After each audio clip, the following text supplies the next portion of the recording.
The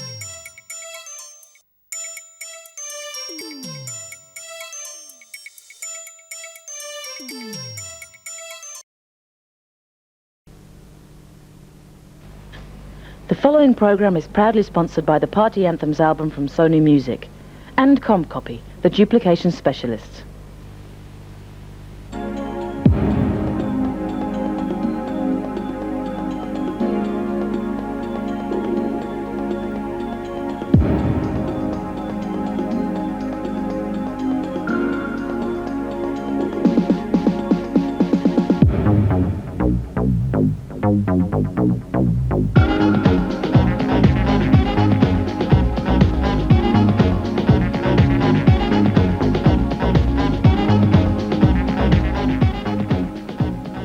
Hi, and welcome to the new Sprockets, the movie review show with a bent edge. I'm Madeline Swain. And I'm Robert Ellsworth. Tonight we've got a great lineup of films, including the latest Euro-Slacker film by Richard Linklater. We'll also be giving away passes to the new Tank Girl movie and some Tank Girl kits.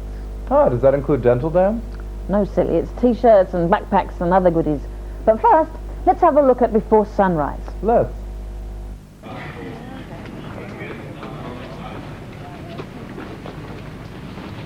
All right, I have an admittedly insane idea, but if I don't ask you, this is just, it's gonna haunt me the rest of my life. What? I want to keep talking to you. You know, I have no idea what your situation is, but I feel like we have some kind of, connection, right? Yeah, me too. Yeah, right, well, great. So listen, here's the deal. This is what we should do. You should get off the train with me here in Vienna and come check out the town. What? Come on, it'll be fun.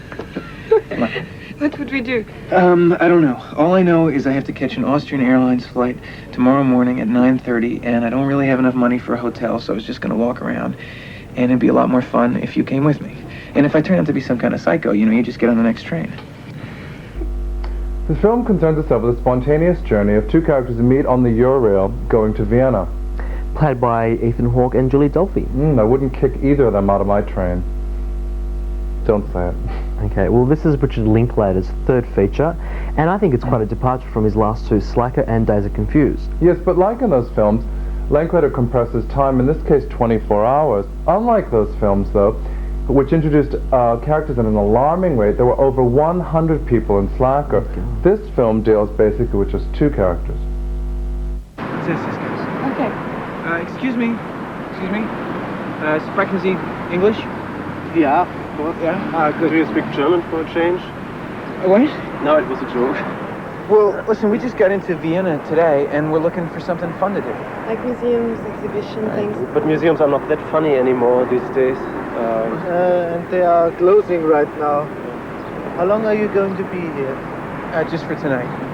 Why did you come to Vienna? What could you be expecting? We're on honeymoon. Yeah, she got pregnant. We had to get married. It's a big No, I don't believe you. You're a bad liar. He also takes a few digs at Americans in this film. Hey, whenever I went to Europe, I tried to speak the language. Ah, parlez-vous français? No. Il la Salonica? What? Hey, I said I tried. It doesn't mean I succeeded. Anyway, back to the film. Julie Delpy and Ethan Hawke are wonderful. They have great chemistry together. Yeah, I love the dialogue, and they both perform in such an unself-conscious manner without having to resort to that usual method mumbling school of acting.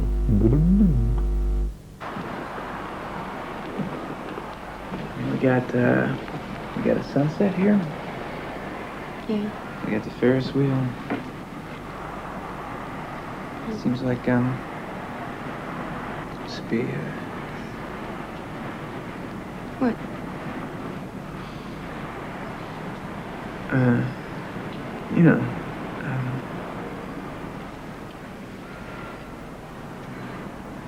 Are you trying to say you want to kiss me?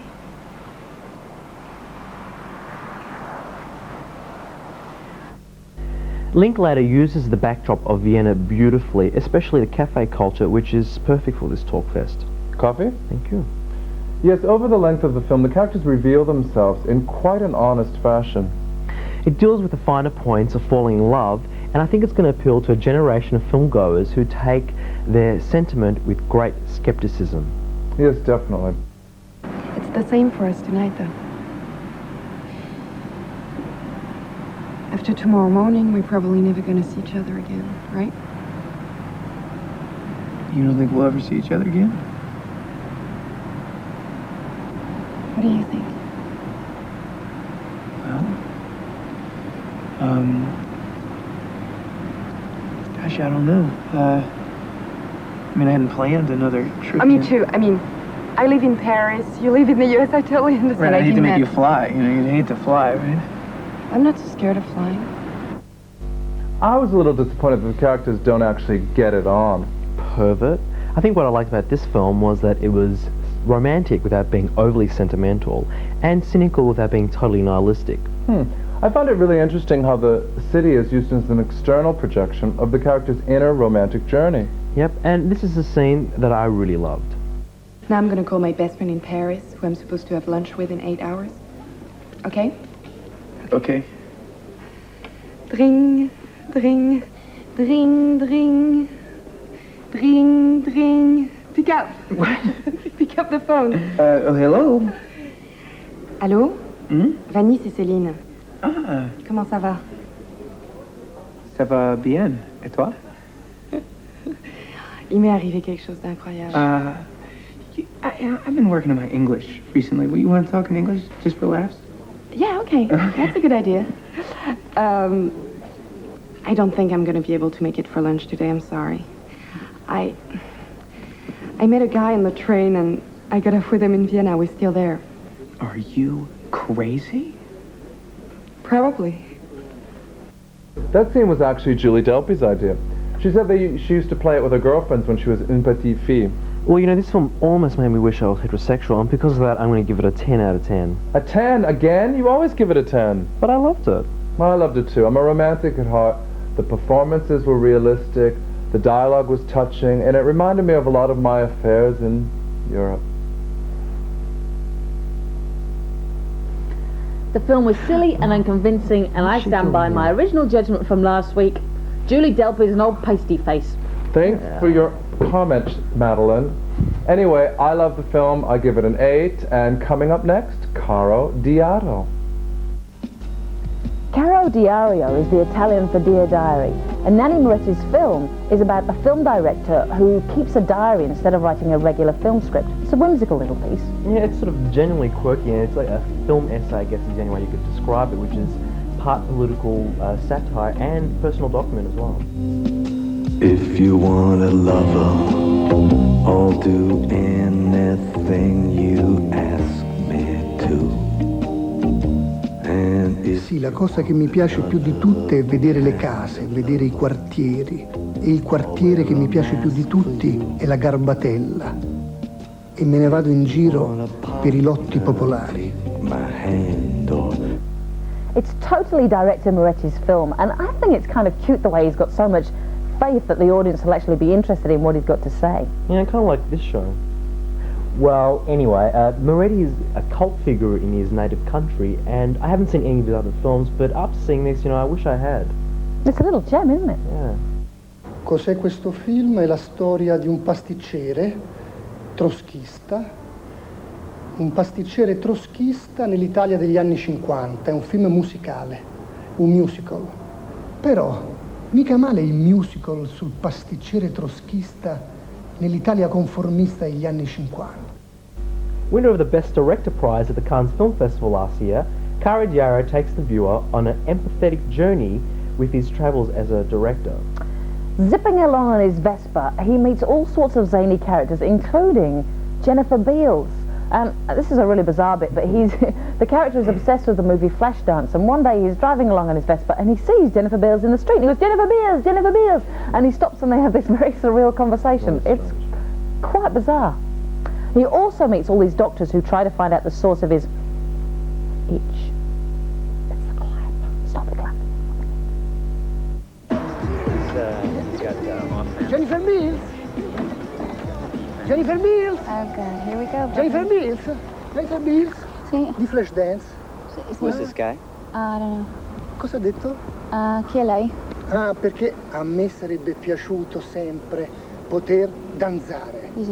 Ma per esempio, se fossi stato in Emilia Romagna, dove ci sono centri per anziani, ospedali che funzionano, strutture, servizi, scuole di ballo, tango, merengue, cha-cha-cha, mambo. Allora, quando vado a sentire musica, potrei ora ballare e non veder ballare. There's so many enjoyable scenes in this film. A particular favourite of mine was one with the film critic. You know the one? Oh, the Henry Portrait of a Serial Killer. Yeah. Yeah, a bit disturbing if you happen to be a film reviewer in real life, though. Yeah, I know. But either way, Moretti is both an accomplished director and a really great comedian as well. He's kind of like an Italian Woody Allen, don't you think? Yes, a little bit. Anyway, this film will appeal to most foreign film aficionados and anybody who likes watching a bunch of oddballs hamming it up for the camera. Ecco, penso, ma chi scrive queste cose non è che la sera, magari prima di addormentarsi, ha un momento di rimorso? Ma quando è cominciato? Quando è cominciato tutto questo? Non lo so. Forse quando hai scritto quel film coreano era un melodramma in costume, vestiti e soprattutto cappelli deliranti e super femminista, fiammeggiante e demoniaco, girato come fosse un trip alla Spielberg entrato nei ritmi e negli spazi futuristi? E c'è poi il pasto nudo di Cronenberg, puro pus underground ad alto costo, un vero cult movie. I'm going to give it a 9. It's a very different sort of humour from, let's say, Dumb and Dumber, but it really does have some really fun comic moments. I agree, but I think you've been a little bit kind on the marking. It sort of ran out of steam for me, especially in the long scenes with the doctors. I know that was the point, but I got a little bit bored. I give it a 6. Jennifer Beals! Jennifer Beals! Jennifer Beals! Next up, Naughty Bits. For this week's Naughty Bits, we're going up market. Yes, we have a touch of class with the film Swan in Love, made by Volker Schlondorf. Ornella Muti might not be the world's greatest actress, but in this film she displays what are probably the finest pair of breasts that the cinema has ever seen. And I think Jeremy Irons thinks so too.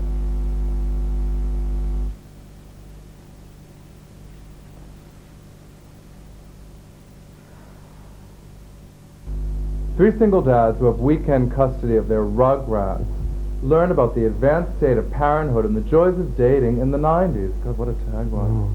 Sound cliched? Well, it is yet another bittersweet American comedy. Trying for the success of 1989 Ron Howard's Parenthood, this film makes that film look exciting by comparison. Yeah, I know. It's kind of like a cross between a telly movie and a really bad McDonald's ad. Here's a hideous clip.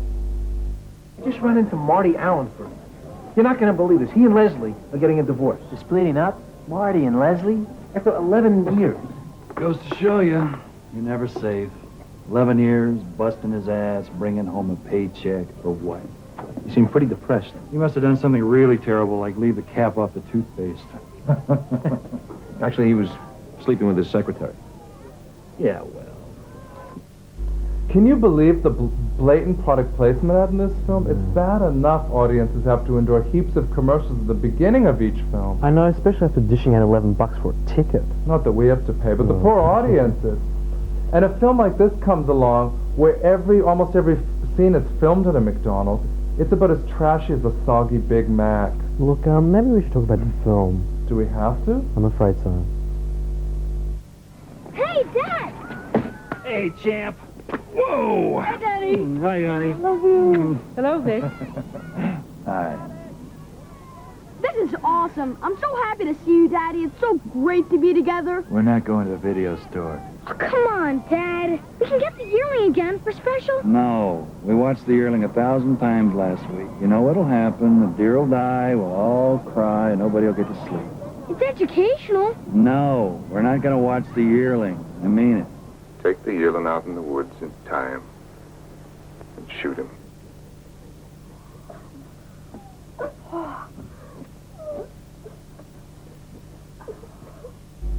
Everything about this movie sucks. The soporific script, the overindulgent acting, the two cute kids, the dull plot twist. Need we say more? The only thing saving this film is Janine Garofalo's hysterical performance. I know. I think she was the only reason why I'd want to go and see this film, and the only time I laughed in the movie was when she was on the screen, and I think she deserves bigger and better parts. Are we ready? Ooh. What do I want? What do I want? What do I want? What do I want?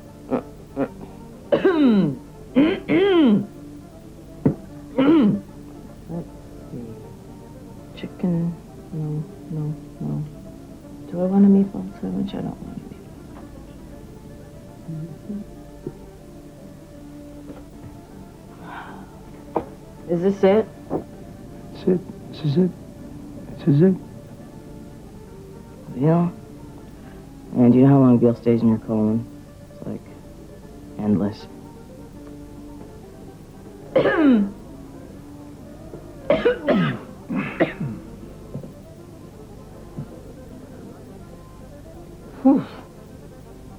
I'm part Italian. I could order for both of us if you like. No!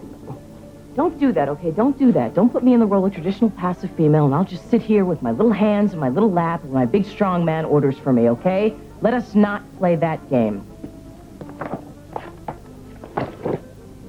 We're definitely gonna need another minute.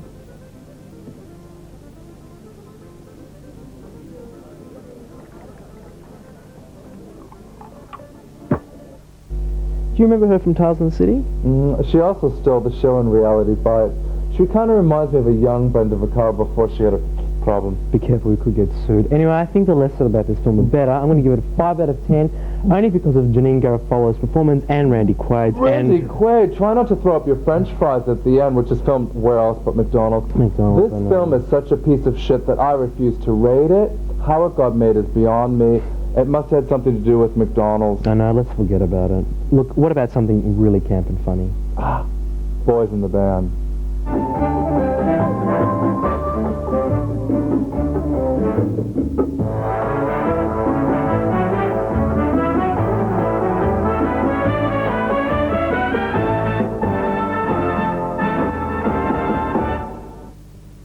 If ever a movie portrayed the gay community in a realistic but unflattering light, it was definitely 1970's The Boys in the Band.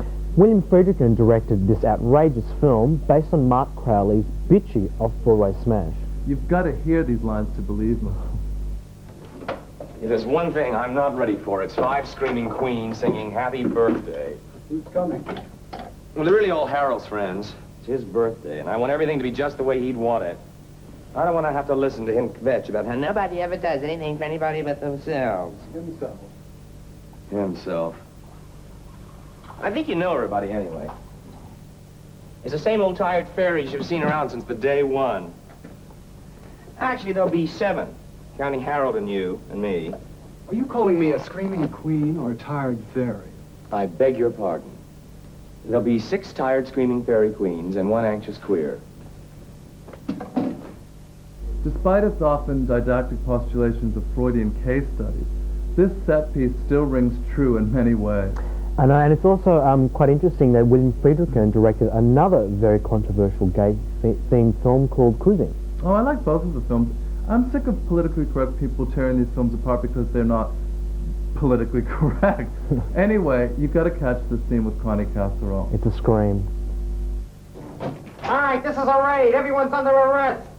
Hi, darling. Connie Casserole. Oh, Mary, don't ask. Hello, Emery. Put that in the kitchen. Okay. Hello, Hank. How are you? I'm with you. With the first? No, you're not. Who is this exotic woman over here? Hi, Emery. My dear, I thought you'd perished. Where have you been hiding your classically chiseled features? I don't live in the city anymore. Emery, where's your gift? It's arriving later.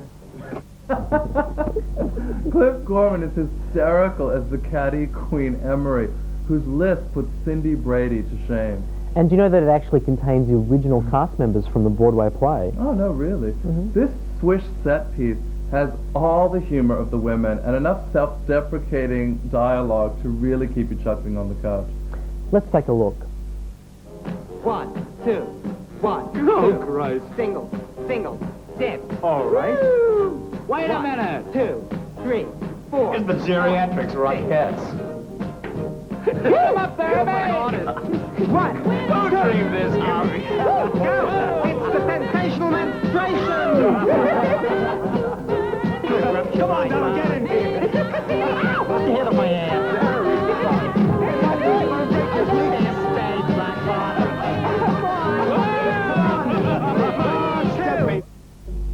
I'm sure the young, politically correct watchdogs of the community would say we've come a long way since the cattiness of this film. But anyone who's ever spent a weekend on Fire Island knows that the only thing that's changed is our obsession with the gym. I know most of the film's criticism has come from that one line, show me a happy homosexual and I'll show you a gay corpse. I think it's hysterical. But anyway, enough of this film. Next up, a man of no importance. The refreshments. Oh, no, don't worry. I will provide the ham for the rehearsal sandwiches. God bless you, Alfred.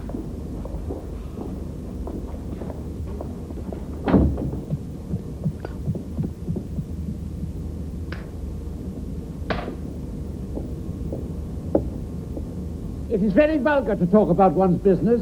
Only stockbrokers do that, and then merely at dinner parties.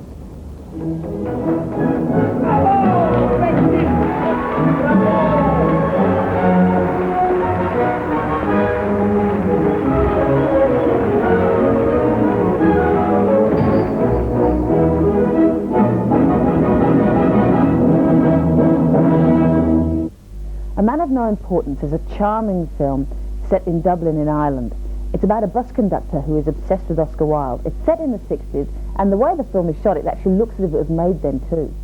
In fact, it might have been better all round if it had been made then, because if it had, it would have been a fit reply to some of those other films of the time where homosexuals looked filthy and rather horrible. Films like Killing a Sister George or Boys in the Band. As it is, it comes across as a bit of a curio, although Albert Finney is an absolute revelation. Well, it's mine now, what has he done? A standard 10, dog. 40 pieces of silver. Must have cost more than that. A metaphor. A metaphor for betrayal. They made him from nothing. Raised him to the stand. The first promotion you get. Off the bus and into a new motor car. A standard 10.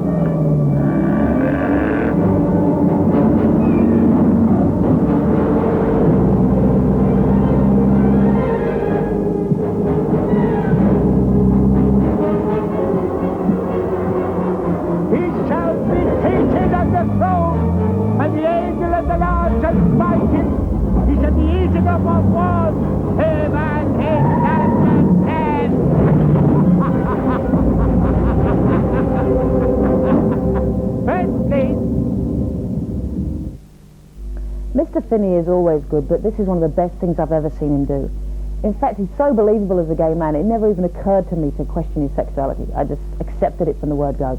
The rest of the cast are great too. You get such people as Brenda Fricker and Michael Gambon in supporting roles giving stalwart support. Rufus Sewell, who's a bit of a newcomer, plays the bus driver, and he's very cute and intelligent. Tara Fitzgerald's very good too. The film is touching and delicate, well written, beautifully acted, and Albert Finney especially deserved 100 bouquets. I give the film a 7, and I think it'll appeal to fans of Oscar Wilde and older gay men and everybody that likes a literary touch to their films. Next, let's have a sneak peek at Tank Girl. The year 2033. There's no law. No mercy. You're gonna really love this one.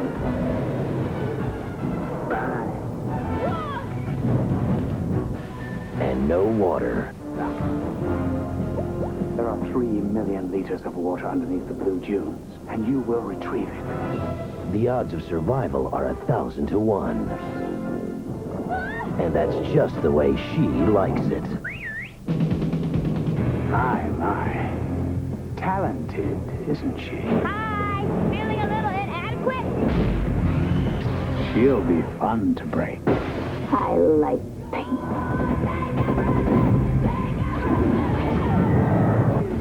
Lori Petty. Did I hurt you yet? Ice-T. Turn this boat around and you're gonna get us all killed. And Malcolm McDowell. Just how many of my men did you kill? United Artists Pictures presents. Just say, I won. I won. Tank Girl. What's it like knowing you're about to die? You don't! Well, that just about wraps it up. Except I hope you've got your pens and papers ready, because in a minute Sprockets is going to be giving away heaps of tickets to the hot new movie Tank Girl. Tank Girl? No, Tank Girl. Oh, wait, that's the life story of Roseanne Barr, no? Oh, not quite. It's a movie based on the very popular British comic strip, and we're going to be giving away tickets to screenings all over Australia. Oh, that's good. Well, what do you do to win? Okay, well, I'll give you the phone number in just a moment, and then when you get through, you have to answer a couple of questions. The first one will be, name the Icelandic artist who appears on the soundtrack of Tank Girl. Easy enough. And secondly, we want you to complete this sentence. I think I'd make a great sidekick for Tank Girl because... Okay. Now, the number you have to dial is 0055 15999. That's 0055 15999. Calls are charged at 75 cents a minute, and remember, it's a higher rate if you call from a mobile phone or a public phone. And the number once again, 0055 15999. Call me now. Well, I guess that's it. Thanks for joining us. I'm Madeline Frank. And I'm Robert Elsworth. Good night.